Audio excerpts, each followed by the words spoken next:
Sejarah resmi mencatat namanya dengan getaran ketakutan, Arya Penangsang.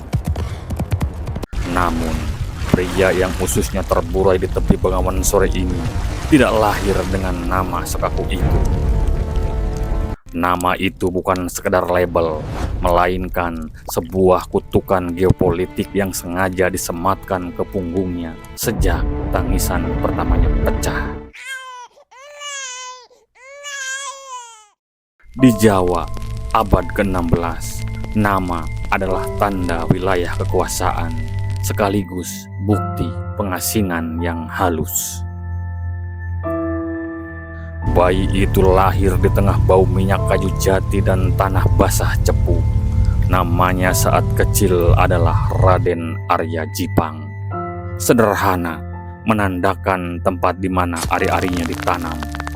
Dia adalah putra sulung Pangeran Surowiyoto, lelaki yang memiliki darah termurni untuk mewarisi tahta Kesultanan Demak. Namun, Istana Demak adalah sarang ular. Ayah bayi ini mati dibunuh di tepi sungai sepulang sholat Jumat. Dibunuh oleh sepupunya sendiri demi sebuah kursi kayu berlapis emas. Pembunuhan itu mengubah segalanya. Bayi Jipang tidak lagi dilihat sebagai pangeran penerus tahta. Dia dilihat sebagai ancaman. Sisa darah yang harus dijauhkan dari pusat hidangan kekuasaan di pesisir.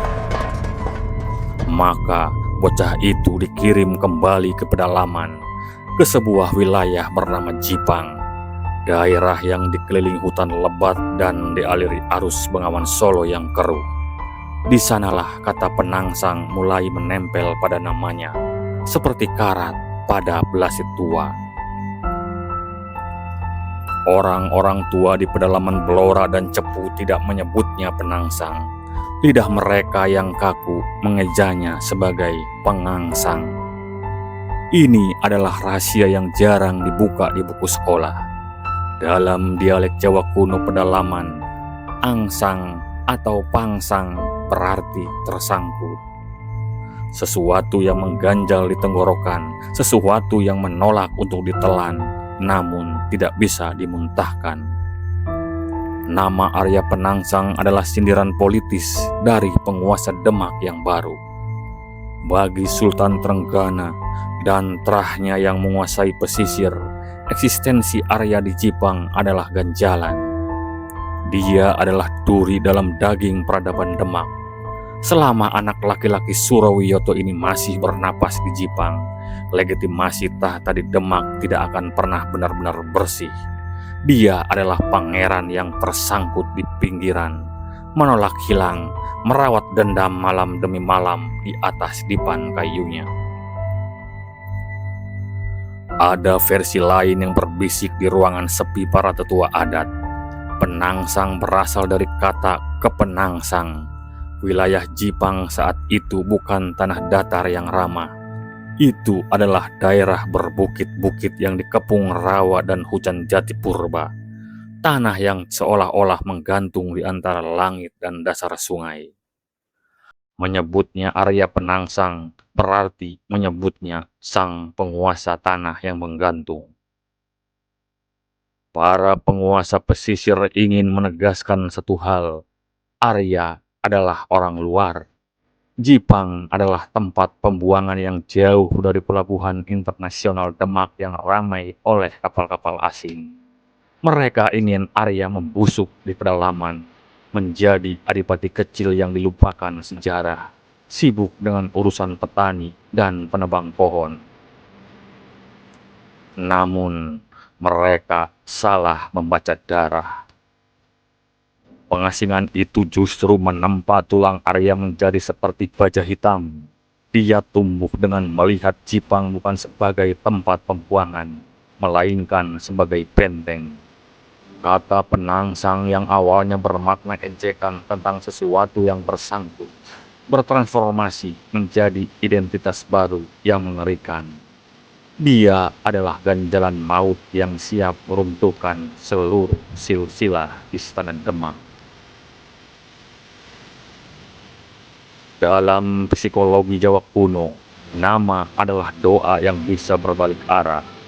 Ketika seorang terus-menerus dipanggil dengan nama yang berarti mengganjal atau tersangkut, sifat itu perlahan merayap ke dalam jiwanya. Arya tumbuh menjadi pria yang kaku. Karakter fisiknya tidak kenal kompromi.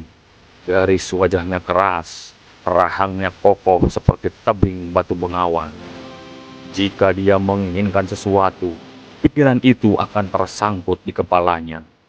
Tidak bisa digeser oleh nasihat apapun, bahkan oleh gurunya sendiri, Sunan Kudus.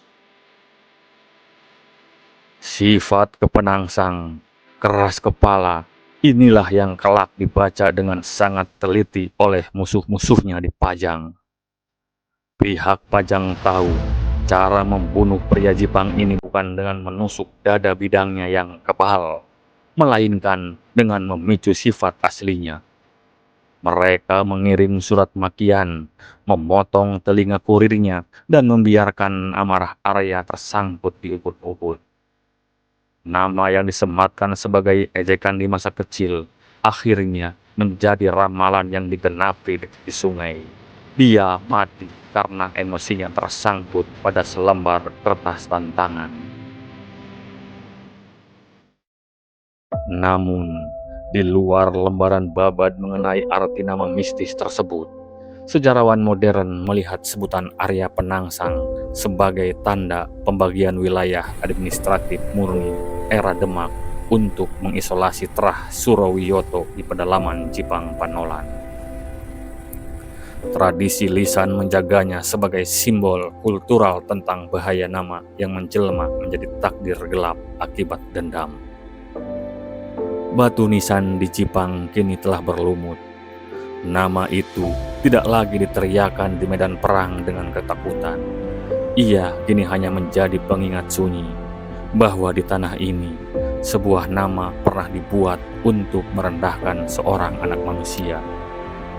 Namun berakhir dengan genangan darah yang mengubah peta kekuasaan seluruh Pulau Jawa. Saya dari Kronika Studio. Sampai jumpa di analisis berikutnya.